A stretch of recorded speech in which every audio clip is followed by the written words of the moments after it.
આજે સમગ્ર ગામ ઇલેક્શનના પર્વને ઉજવી રહ્યું હતું અને એ સમયે અહીં ગાડી નર્મદા કેનાલની બાજુમાં મારા ગામના 3 છોકરાઓ કેનાલમાં લપસી ગયા હોય એવી એક મેસેજ આવ્યા અને એમને રૂબરૂ ઘટનાએ જોનારા સામી પારે બેઠા હતા અને એમને જોયા અને કહ્યું. એમાંથી 2 છોકરાઓને અમે ગામમાં તપાસ કર્યા અને ગામની અંદરથી ખબર પડી એમના ચંપલ વગેરે મળી આવેલ છે.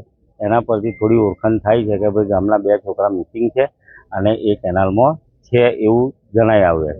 સાથે સાથે ત્રીજું પણ એક છોકરું છે, પણ એ કયા ગામનું છે ખરેખર મારા ગામનું હોત તો કદાચ આખું ગામ અહીં ગાડી છે, દરેક વાલીઓએ પોતાના બાળકોની કેર લીધી છે, પણ ગામનું ત્રીજું છોકરું દેખાઈ આવતું નથી.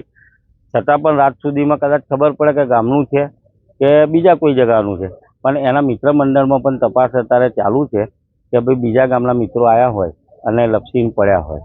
આવી ઘટના દુઃખદ બની છે.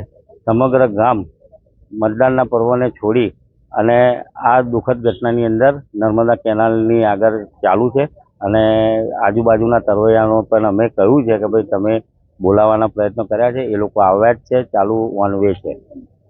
કોણ હતા બાળકો? બાળકોમાં અમારા ટીમાના મુવાડા ક્ષત્રિય સમાજમાં એક મનીલાલભાઈ કરીને છે, મનીલાલ સાલમભાઈ પરમાર.